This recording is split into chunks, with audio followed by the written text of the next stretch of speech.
Assalamualaikum warahmatullahi wabarakatuh. Kembali lagi bertemu dengan saya Pak Alkindi dalam pembelajaran PPKN. Dalam pembelajaran sebelumnya kita masih belajar dalam tema F, masih mengenai keanekaragaman dalam masyarakat Indonesia. Kita sudah belajar banyak hal mengenai suku, budaya, bahkan sampai makanan tradisionalnya, pakaian adat, tarian, dan berbagai macam hal. Nah, untuk kali ini kita akan belajar mengenai keanekaragaman dalam hal agama. Nah, untuk lebih jelasnya lagi, mari kita saksikan tayangan video berikut ini. PPKN Tema F, Aku dan Cita-Citaku. Pembelajaran 3, 4, dan 5.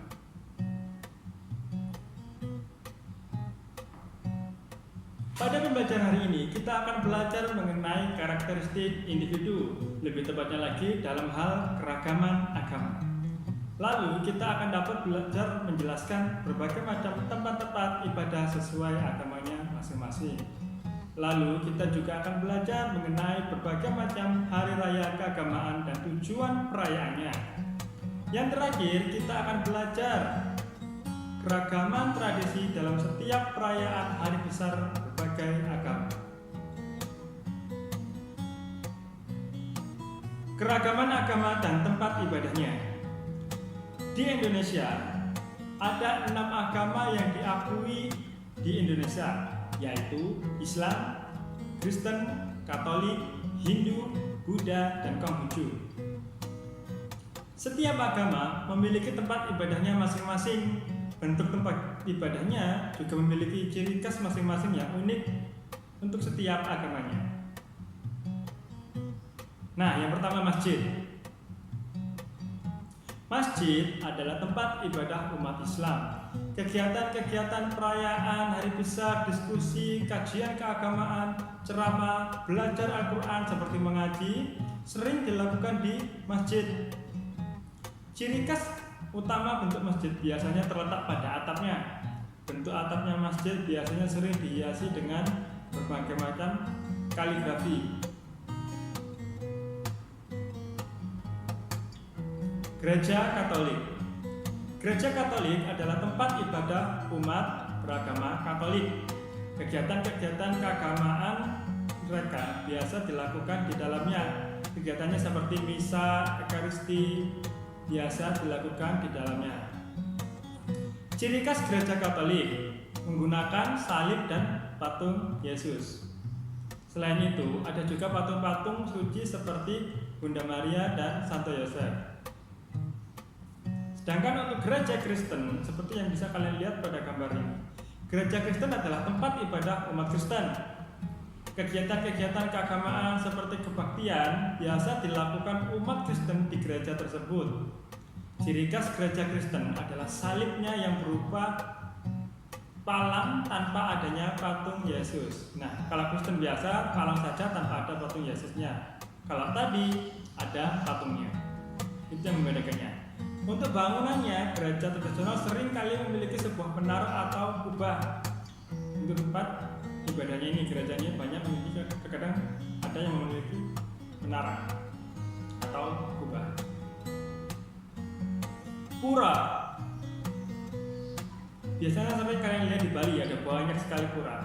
Pura adalah tempat ibadah agama Hindu di Indonesia.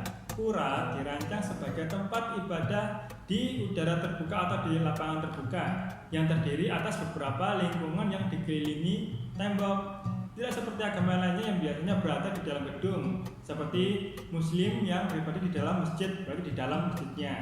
Kemudian tadi ada gereja. Tapi kalau pura biasanya dilakukan upacara atau ibadahnya di luar. Ciri khas pura adalah pelinggih meru, yaitu menaranya yang beratap susun menyerupai pagoda. Terdapat beberapa jenis pura yang berfungsi khusus untuk menggelar beberapa ritual keagamaan Hindu. Jadi tidak semua pura fungsinya sama.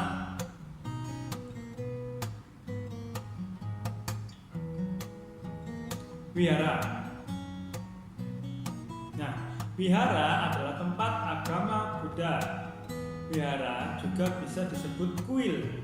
Wihara digunakan untuk melakukan segala macam bentuk upacara keagamaan. Di dalamnya terdapat satu atau lebih ruangan untuk penempatan altar. Bentuk bangunan dan warna wihara biasanya hampir sama dengan kelenteng. Hari besar keagamaan. Nah, berikut adalah hari-hari besar keagamaan berbagai agama. Yang pertama Islam, ada Idul Fitri, Idul Adha, Tahun Baru Islam, Maulid Nabi, dan Isra Miraj. Untuk Kristen, ada hari besarnya Natal, Paskah, dan kenaikan Isa Al-Masih, sama dengan Katolik. Untuk Hindu, Nyepi, Galungan, dan Kuningan. Untuk Buddha, Waisak, Asada, dan Katina. Yang terakhir Konghucu, Imlek, dan Cap Gomeh. Tujuan perayaan hari besar keagamaan. Nah, untuk hari raya Idul Fitri, hari raya umat Islam, tujuan Idul Fitri adalah merayakan keberhasilan melaksanakan kewajiban apa? Berpuasa di bulan Ramadan sehingga kembali suci pada hari tersebut. Nah, berikutnya hari raya Natal. Kristen dan Katolik ini yang merayakannya. Bertujuannya untuk memperingati kelahiran Isa Al-Masih. Kurang lebih mungkin seperti maulidnya Nabi Muhammad. Nah, untuk yang ketiga, hari raya Nyepi Hindu. Tujuan perayaan Nyepi adalah memohon pada Tuhan Yang Maha Esa untuk menyucikan buana alit atau dunia manusia dan buana agung atas seluruh alam semesta. Berikutnya, hari raya Waisak dari Buddha. Tujuan perayaan ini adalah merayakan 3 perayaan penting, yaitu lahirnya Pangeran Siddhartha. Pangeran Siddhartha mencapai penerangan agung dan menjadi Buddha, dan wafatnya Buddha Gautama. Untuk tahun baru Imlek dari Konghucu. Tujuan perayaannya adalah untuk ungkapan rasa syukur dan harapan agar rezeki melimpah di masa yang akan datang. Selain itu, perayaan ini juga digunakan sebagai sarana berkumpul bersama keluarga. Biasanya orang-orang Cina kumpul bersama, makan bersama, bagi-bagi angpao. Nah, itu adalah hari raya Imlek. Keragaman tradisi lainnya. Keragaman tradisi dalam setiap hari besar keagamaan. Setiap agama memiliki hari besar keagamaan masing-masing. Setiap perayaan hari besar keagamaan memiliki makna penting bagi pemeluk agama yang merayakannya. Kita harus menghargai dan menghormati teman atau tetangga kita yang sedang merayakan hari besar tersebut. Itu adalah kewajiban kita agar hidup rukun bersama manusia, bangsa, warga Indonesia. Kegiatan-kegiatan yang sering diadakan di tempat ibadah. Nah, untuk masjid, di dalam masjid tentu kalian semua sekarang sudah tahu kita ngapain saja di dalam masjid. Beribadah sholat untuk setiap hari. Sholat apa? 5 waktu. Kemudian ada sholat Jumat, kemudian tarawih, tadarus. Nah, kalian semua sekarang sudah tahu kalau tentang masjid. Untuk agama lainnya, gereja Katolik, dia ibadahnya misa, di mana ada setiap hari, setiap minggu. Kemudian juga kadang ada sekolah di dalam gereja untuk gereja Katolik. Selain itu, untuk perayaan Paskah dan kenaikan Isa Al-Masih. Kemudian yang terakhir untuk perayaan Natal pada tanggal 25 Desember. Kurang lebih hampir sama dengan gereja Kristen. Ibadah kebaktian, pengakuan dosa, ibadah tobat jemaat, kegiatan sekolah minggu untuk anak-anak. Kemudian ada perayaan Ekaristi setiap hari Minggu dan juga Natal pada tanggal 25 Desember. Kurang lebih gereja Kristen dan Katolik hampir sama, mirip. Untuk wihara, ibadah yang dilakukan di dalam wihara. Yang pertama, ibadah puja bakti setiap hari. Kemudian ada penataran agung 1 kali dalam sebulan. Kemudian ada hari raya Waisak, perayaan Katina, Asada, dan Magha Puja. Untuk kelenteng, ibadah kegiatan yang dilakukan ibadah setiap tanggal 1 dan 15 tanggal Imlek. Lalu ada kebaktian, peringatan hari lahir wafat nabinya Konghucu, dan peringatan hari Tiongkok.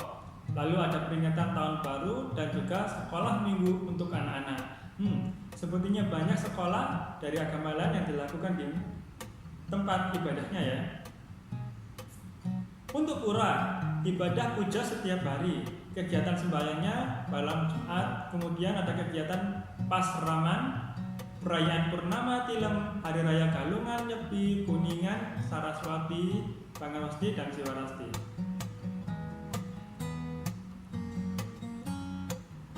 Nah, berikut tugas untuk materi hari ini. Untuk PPKN, mengerjakan buku paket tema F evaluasi 3 PPKN nomor 1-6 halaman 129. Jawaban ditulis di buku tulis dan dikirimkan ke wali kelas masing-masing. Selamat mengerjakan, tetap semangat dan jaga selalu kesehatan. Wassalamualaikum warahmatullahi wabarakatuh.